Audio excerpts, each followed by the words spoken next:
I'm so happy to address you guys this morning as creatives. I feel like I kind of blend between, or my career path is blended between the intellectual side, and as we get to my story, you'll see that my creative side kept bugging me and wanting to burst out. And so I'll talk a little bit about rhythm and flow and being in alignment and what does that feel like and what does that look like. And then towards the end, I'm going to lead you through a mindful meditation that leads into a sound bath. So we can bring all of this together. Like, what does that mean for ourselves? How do we feel? How do we sense? Pretty much the crux of my, not my meditation because we ain't there yet, but my presentation is going to be the foundation, like your inner knowing, that you know what you know what you know. And people tell me all the time that you're all over the place. To you. But I'm having the time of my life just riding this wave and figuring out where life is going to lead me next. So to you, it looks like I'm all over the place. But if you really take a bird's eye view, every little thing that I've ever done in my life has led to every single moment, every single success, every single spark of joy. And I've never shut myself off to those experiences because the world told me it didn't make sense. It don't have to make sense to you. I'm having a blast. So we can go to the next slide. It's hard for me to see. Let me change that back over. Yeah. Sorry, y'all. And then you'll see my mini looks because I like to chop my hair off. I like to add a little weave. I like a wig every now and then. Yes. Yeah. I like to be skinny. I like to be fat. All right, here we go. Great, thank you. So today we're talking a little bit about the rhythm of my life. I'm only here to tell you my story. I am in no way, I don't see myself as a motivational speaker. I just see myself as just telling my truth. Even sometimes some parts of the story, as painful as they may be. But this is my rhythm. So I want to start with this quote because again, everything that I talk about today is going to go back to this inner knowing, like this GPS specifically inside of me that's been telling me to move this way or that way. Not listening to family, friends, or what everybody else thinks would work for my life, but it's this inner knowing, my spirit saying, do this. Sometimes I tell spirit, God, whatever you believe in, I ain't got the money for that. Like, where that coming from? This little girl from Oak Cliff, eating bologna sandwiches and all sorts of stuff. It's like, where's that gonna come from? But it's this inner knowing, this thing inside of you that knows that it knows that it knows. But since birth, life experiences, even maybe your parents doing the very best that they can, but just telling you no, or telling you that you can't, we tend to like shovel dirt and things on top of that inner knowing where we can't hear from ourselves. We can't hear from spirit or whoever is guiding you over your life. But this inner knowing, everybody has this.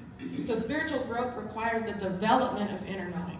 It's a development process because over time, over your life, you tend to lose sight from distractions and things that happen. You lose sight of hearing and listening. So it's the development of inner knowing and your inner authority. Everybody has this. This isn't special to me. I just have a process and a method and stillness to be able to hear so I know which direction I'm supposed to go. And again, I don't really listen to anybody. But it requires the heart. So every move that I'm about to talk about today was all heart-led.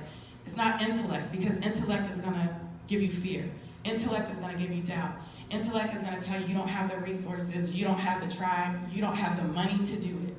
So everything that I'm gonna talk about today, when we talk about rhythm, is your heart, as in a heartbeat. Okay? Can't see it, but here we go. Definition of rhythm, y'all. That's why I got these glasses on. It is a strong. So I love this, Nikki and Emmy, wherever you are, because the manifesto, I feel like everything is in alignment already. So in the manifesto, it was talking about being brave, being strong, but in rhythm is strong. It's regular. It's a repeated pattern of movement or sound. So I'm going to talk more so about what that means as far as like my life journey. Now you can't see this again. So here's my rhythm. A little bit about me. Everybody, I don't know if you know, I was an attorney in my former life. Some of y'all still trying to get me to read contracts and stuff. It's fine. Went to law school. I actually played basketball for 4 years in upstate New York.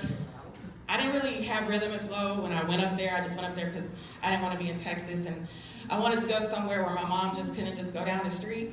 So all the Texas schools that were recruiting me, I was like, no, because she could just hop in. My mom's crazy, y'all. Jackie would hop in that car and snatch me real quick. So I was like, where can I go where Jackie just can't just show up? Rochester, New York. So this Texas girl went to New York 4 years, played basketball. It was some of the most fun times in my life. I'm still real cool with a lot of my teammates. I've been there for weddings, babies, even deaths. And one of my professors was like, you really like to talk. So I think you should go to law school. But I had already taken the civil service exam to become a New York State police. Now, don't I look like a police officer? But whatever. So she's like, you need to take the bar, or not take the bar, but take your LSAT so you can see if you can get into law school. It was past the deadline. And so I went ahead and did it, and only 3 schools reached out, and one of those 3 schools was Texas Wesleyan and Fort Worth. And I was looking to get out of that snow because it was awful. So I went ahead again. I never been to the school. I was just like, okay, I'm coming. Went to law school, did that for 3.5 years, and I actually left in the last year to go study in Paris. Again, it's this rhythm and flow, like I'm just gonna do whatever I want. I saw a sign in the school, guess I'm going to Paris. So studied international law in Paris, was there for a summer, and then decided, well, I don't want to stay in Texas, I kind of like LA. So I transferred my last semester into LA, packed up the dog in the car, and my mom, again, there's people telling me no, like, you shouldn't do that, you're a woman, you're traveling across state by yourself. Bye, Jackie, I'll call you every 5 hours until I get there. Moved to LA with my dog, worked for one of the most respected federal bankruptcy judges in the nation. And when I got there, I found out I was the first Black person to clerk for a federal judge in that courthouse. And I had no idea. I was like, I don't know why I'm here. I just want to live in LA and I want to go to the beach. That's really what I was there.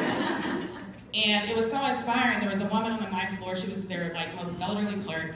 And they were like, I don't even remember her name, but let's just call her Miss Smith. Miss Smith likes nobody, but she's coming up here to meet you.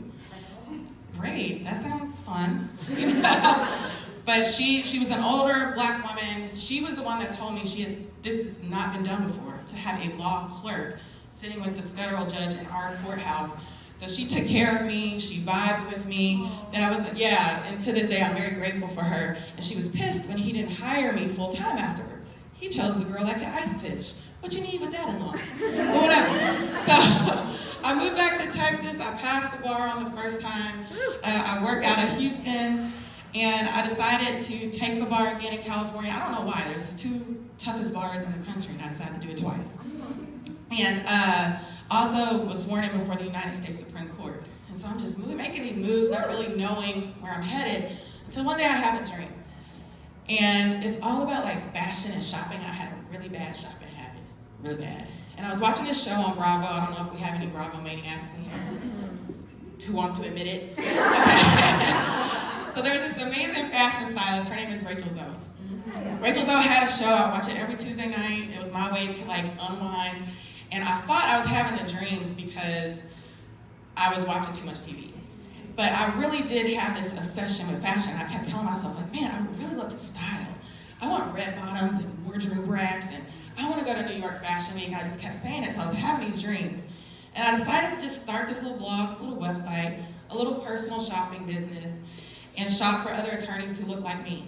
And literally just making that move in flow and in rhythm with my dreams, within 2 months, I got a call from Fox, putting me on TV as a style expert. I don't know anything. I'm not shit about style. It's like, can you come on TV? And again, I was like, yeah, sure, I'll figure it out later. And the first thing that was really, really bad, I have it on DVD. If anybody wants to pop popcorn and drink wine and laugh. But the lady that booked me was like, you're the only person we can find online when we Google Houston fashion writer, blogger, whatever, style. And I found that very interesting, but she found me. She was actually a publicist out here in Dallas, and I always, when I do these talks, I give her credit because she was the very first person that believed in me. And she says, but you're not doing one segment, you're doing 3. And I was like, okay, so how am I gonna hide this from my job? Because I'm an attorney at the time. Go on the 9 o'clock news and then pop in and do my real job. But I did it, I lied. Did the style segment, and from then on it was lights out. I was at New York Fashion Week within 4 years as a fashion editor. Walking into one of my first shows thinking, I'm gonna have to stand in the back like everybody else, but I wasn't. They had a seat for me, like I was important. I was like, okay. Passing Whoopi Goldberg, and I'm like, hey girl. It's me. And you have that, like there's that Kanye West song where he's like, you need to act like you've been somewhere, and act like you've been there. And I was like, okay, act like you've been here. You've seen Whoopi before. She doesn't know you, but you know her. And I was like, oh, F it. And I had my phone out. And I'm like, I needed to prove to people that like, she has arrived somewhat. There's Whoopi in my selfie. So then that's me kind of morphing. I'm still an attorney, but using my skill sets now and morphing into this dream, having this rhythm and flow of like, life is like I'm like this little leaf in the wind. It's kind of taking me somewhere. I don't know where it's taking me, but I'm not afraid because this is kind of fun and it's in alignment with what I'm dreaming and who I am. So then I become this style correspondent. I'm on TV, so when I move back to Dallas, I'm doing Good Morning Texas all the time. I'm going to Vegas. I'm doing style segments in Vegas. I'm this fashion journalist. I'm interviewing some of the top designers in the world. Zach Posen, who, by the way, hands down, the coolest guy ever. Interviewed him at the penthouse of the Jewel, and his publicist like, wrap it up. And he's like, no, girl, we're vibing. So shout out to Zach. Just yesterday, I was with Beth Ann Hardison, one of the top Black fashion models in the world, who paved the way for Black women in the fashion industry. Like, you can't write this story. And it's all because I'm like, cool, I'm not listening to anybody else. I'm just gonna go with this flow. And then being a media personality. So that all kind of wove itself together. And I decided I need to make a choice. I'm tired. I did that 7 years side by side, started to get really sick, kind of right now. And I was like, you know what? I'm gonna take a leap of faith to do what heart is telling me to do. It's telling me it's time to leave law. And so I left a very cushy in-house gig. I was in-house counsel, one of the youngest in-house to go in-house for the bank that I was working for, and decided I'm gonna try this fashion thing full time. Well, okay. And when I left, I immediately lost everything. And so me telling God, Spirit, whatever you believe in, was like, you got me out here looking crazy. Now you told me to leave this attorney life. You told me to be this girl here, TV, fashion, having fun. And then you told me to leave, and you got me out here broke. You got me out here being evicted. I lost my BMW that I worked so hard to buy as this attorney. Lost everything. Literally was down to like 33 cents in my bank account. Asking God, like, why would you do this to me? Why would you do this to me? But I knew, I had an inner knowing that I was like, this is my passion, my purpose. And I just kept riding that wave. And eventually I dug myself out. And now I'm like 10 times over what I could have ever imagined making as an attorney. Within that flow of me kind of getting everything back, I started Think Free Media, which is my PR and communications agency. But even during that, I get this call. I'm speaking right here, like I'm doing today in Frisco, of all places. And this lady comes up to me afterwards and she was like, hey, so what size are you? I was like, that's kind of rude, but I'm a 12. I own my curviness. I own being plus. Now I'm plus. And she was like, well, I'm the casting director for JCPenney's, and you have the look that we're going for. And I'm like, no, didn't you hear the story? Attorney, somewhat of a Rachel Zoe, not really. Now I have a media company, and now you're about to make me look crazy again and add model to this. So I was like, okay, cool, whatever. And so she called Kim Dawson Agency because at the time you could not model for JCPenney unless you were assigned model. So within 24 hours, she had called Kim Dawson and I was signed as a model in their curve division for Kim Dawson. And I was in a national campaign within 30 days for Liz Claiborne, gracing the pages of Glamour, Red Book, Oprah's Magazine, and one more within 30 days of saying, sure, I'll be a model. This nerdy, curvy, like, I hate cameras, Kathy will tell you. Sure. And so again, in this flow, still running Think 3 Media, and then the pandemic happens. I'm depressed, I'm at home by myself. I've always had a meditation practice, but heart is telling me, you need to dive a little bit deeper.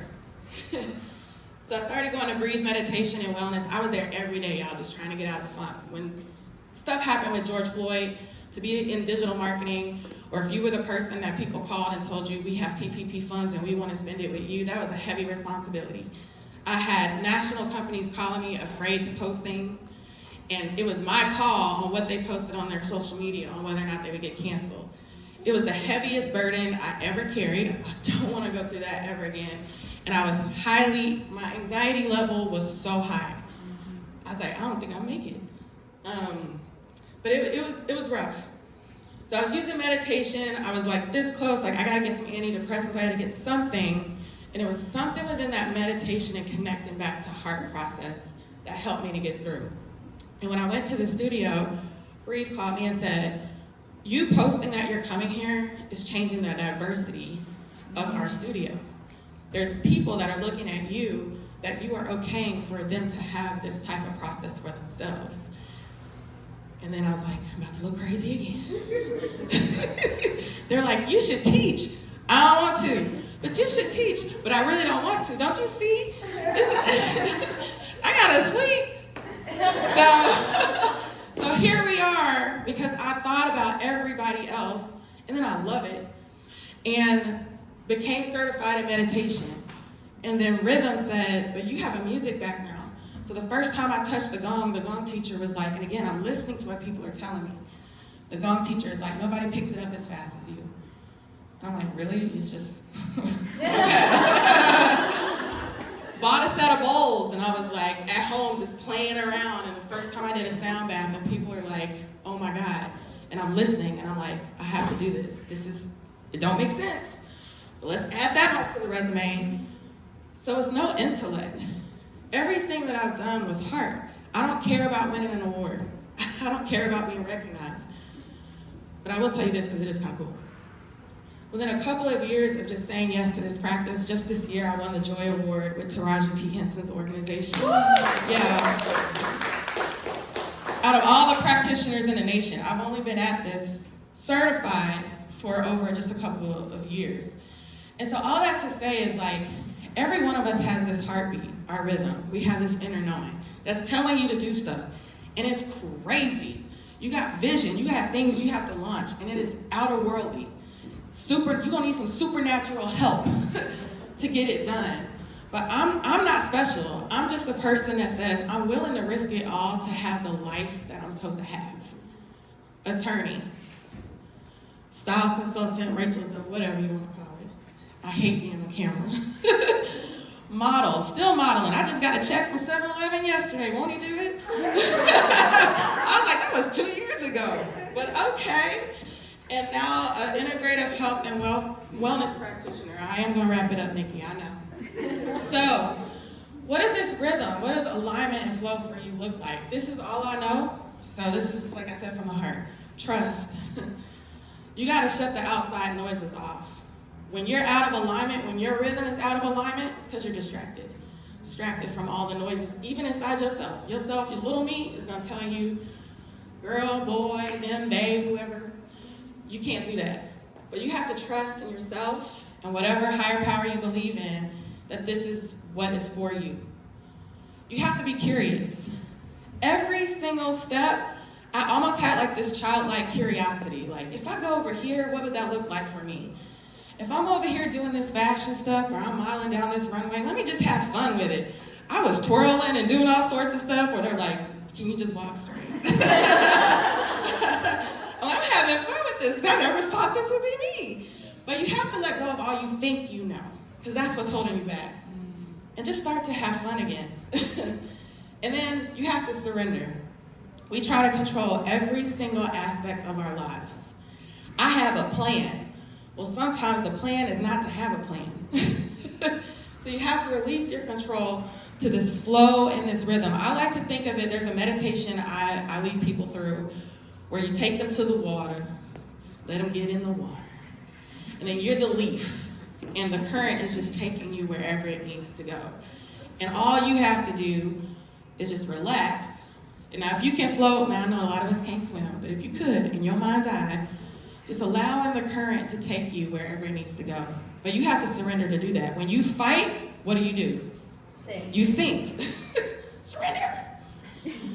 Then you have to be bold. This is the one that, if anybody knows me, I really don't care what other people tell me. They tell me all the time, oh, you're all over the place. And is. I'm bold. I don't care what people think. I don't care if it makes sense. It makes sense for me. Me being an attorney, I've helped so many small businesses. Me being an attorney has helped me in PR because I can negotiate. I can come up with a news angle like that. Me being in health and wellness has helped so many people be free to do what they need to do. So everything is connected for me. I don't care if it makes sense to anybody else. And just owning who you are. Leah gonna be Leah. I turned 40 this year and woke up and said, I'm sick of working for all y'all. I'm gonna travel the world. And what did little me say? Your bank account says. But I said, I'm gonna do it. My friend does group travel. I signed up for every single last one of her trips, and I didn't know how I was gonna get there. And everything opened up for me abundantly to go on every single trip that I wanted to go on this year. I've been overseas 7 times, and I'm leaving next week to go to South Africa to go see my man that I met in Bali. He wants to put a ring on it, but I'm like, that's too much. Because I want to be free.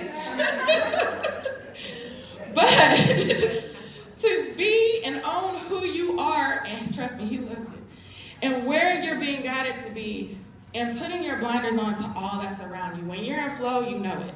You absolutely know it. So I like to think of rhythm and flow like hip hop, you know? So when people are like, oh, what is my flow? What is my rhythm?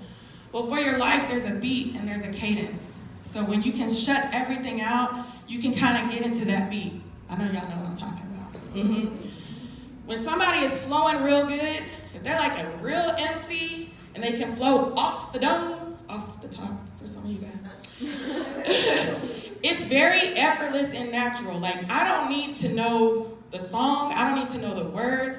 I'm just vibing. It's effortless. It's natural to me. So that's being in flow, having that rhythm. And then it catches on. People, when they see you moving in your alignment, in your flow, in your rhythm, you open up something inside of them that makes them want to get into a flow. Because in meditation, one of the things that we talk about is like, if I'm not good, Nikki's not good. If Emmy's not in alignment, Leah's not in alignment. But when the collective all gets into this rhythm and this flow, we can have profound impact. So me looking crazy out here is freeing a lot of people so that as a collective, we can make maximum impact for our community. So how do I know if I'm in flow? Well, if the lighting was good. I can't even see this. I have to go over there. Sorry, camera.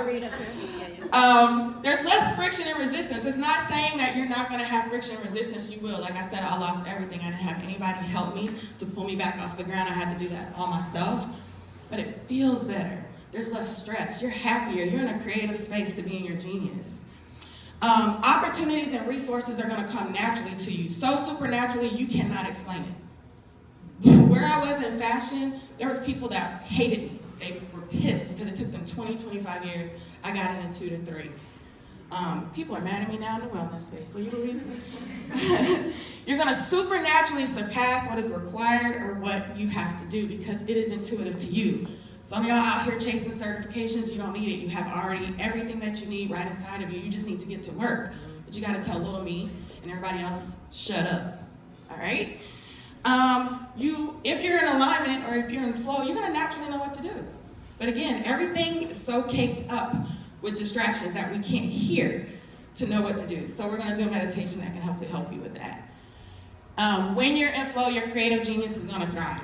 You're going to have crazy, groundbreaking ideas. But when you're in flow and that energy is in flow with you, it's going to pop off. And then you're going to attract every resource, every tribe, everything that you need. But you can't be afraid to put it out there. And then you can join the craziness with me. And this last one is just important. How do I know if I'm in flow? You just know. You inner knowing. You know that you know that you know. So how do I find my rhythm for alignment and flow? Every meditation that I do, especially at Breathe, is a journey back to self. I teach people how to trust in stillness, how to listen, starting with the breath, being reconnected with your body, because your body tells your story. Your body is your GPS. Your body, your heart, your spirit tells you how to navigate. The world will tell you otherwise. You need social media. Well, yeah, but not really. You know, there's other ways. So making time to be still, because a lot of us go and go and go, we think having a million things to do makes us productive and make us in purpose, and that's not. You have to press pause, and you have to be still to hear the beat and the spirit of your heart.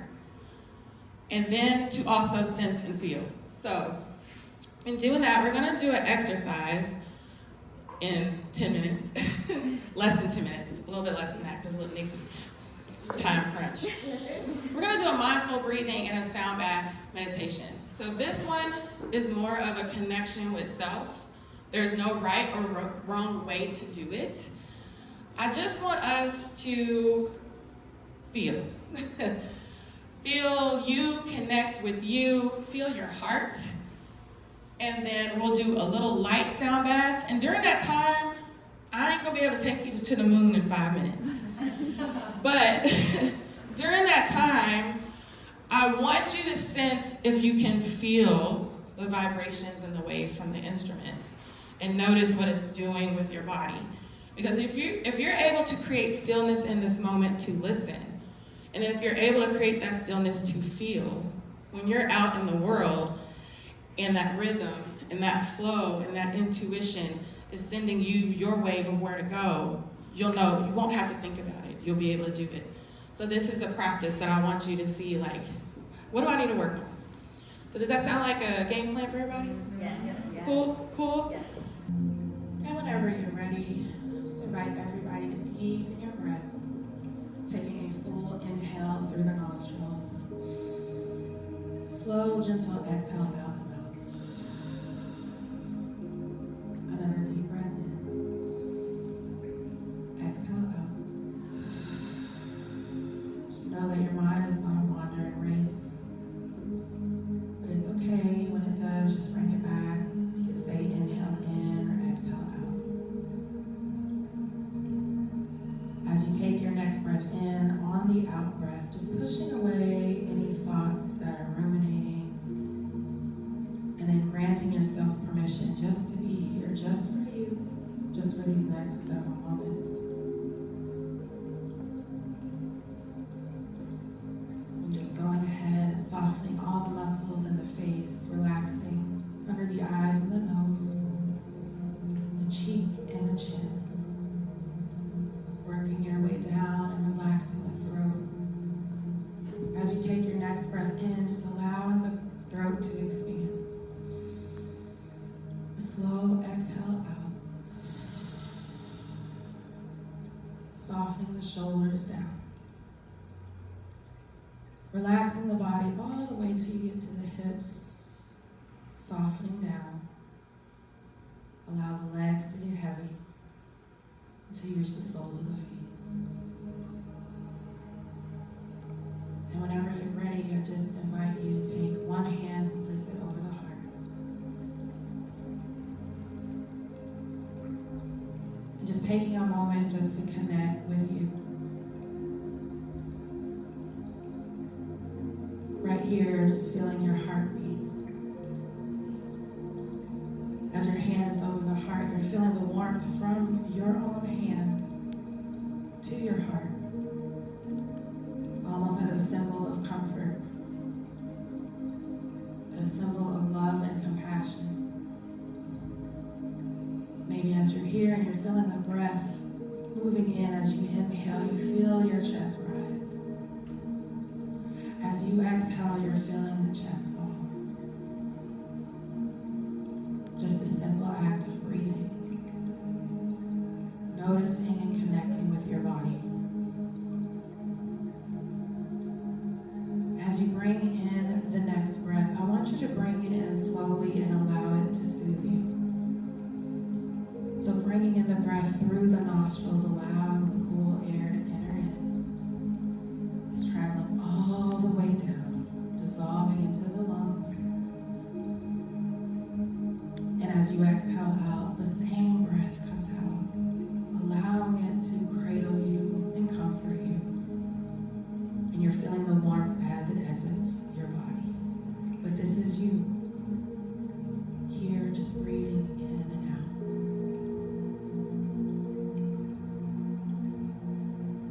out. On your next breath in, without judgment, I just invite you to breathe in whatever is good for you, whether it's fast or slow.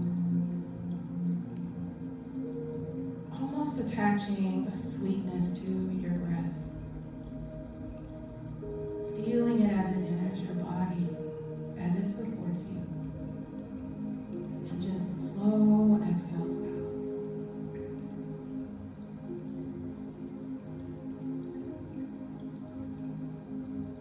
Moving your awareness back to your hand if the hand is over the heart. As you take the next breath in, feeling that warmth, nurturing you.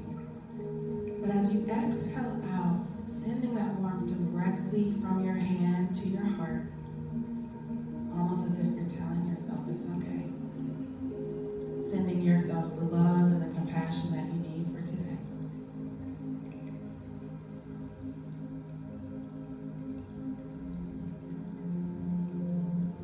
And on this last breath in, bringing it in slowly and just internally going within and just saying a simple thank you.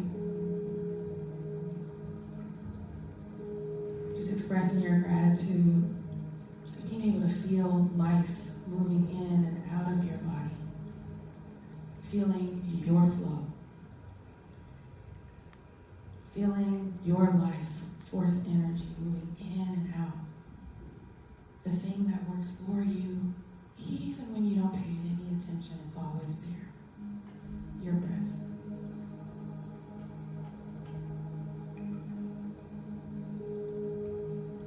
And it's completely up to you. You can leave your hand there, or if you want to place your palms down, that's fine. But I want you to give yourself permission just for the next several moments just to relax, to rest in stillness, to allow whatever arises for you to arise, and to just bask in your inner knowing and peace.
So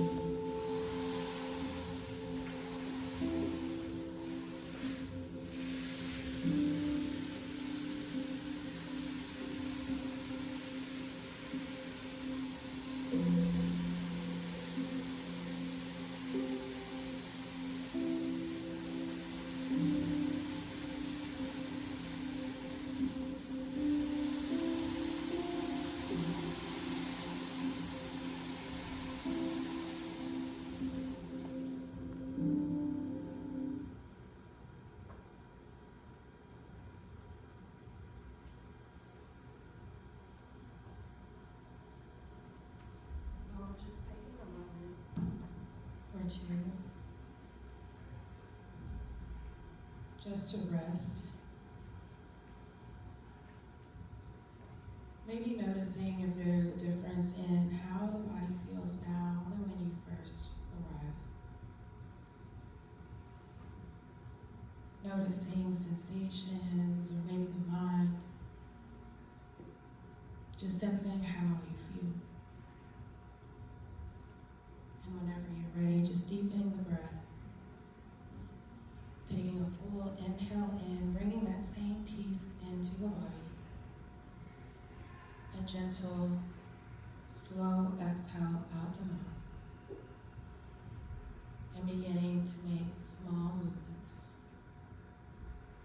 Maybe moving the head from side to side.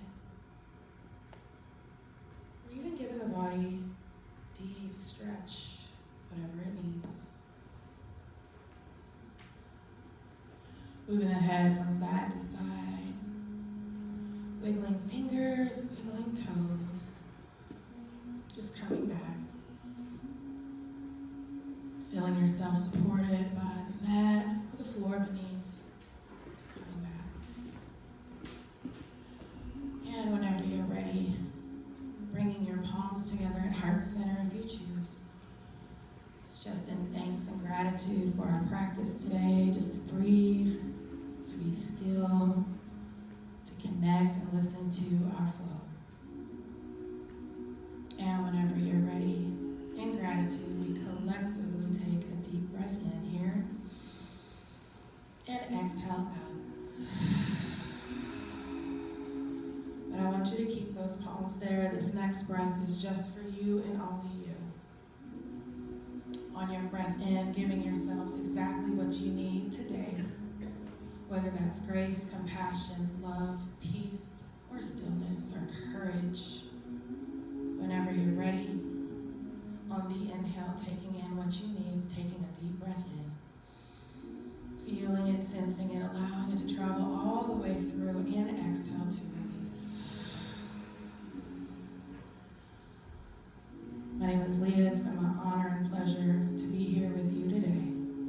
This meditation and this sound meditation is from my heart to yours, and so it is. And whenever you're ready, you can relax your palms down, continuing to make your slow movements, but not rushing, doing what feels good for you. And whenever you're ready, you can blink your eyes open, and welcome back to our space.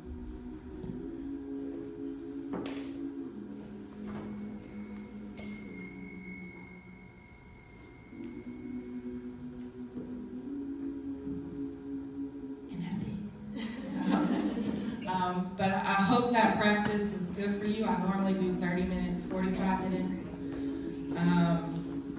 All my contact info is on the screen. I know we went a little bit over because I like to clown a kid, but Leah Heals, if you ever want to come to a session, do breath work, healing circles, all of that good stuff. I'm doing a retreat to Bali in June 2025. Again, craziness. Taking 10 or 15 women. But please stay connected. This is my life's purpose and joy, to inspire people to stay creative. And thank you, Nikki, for having me.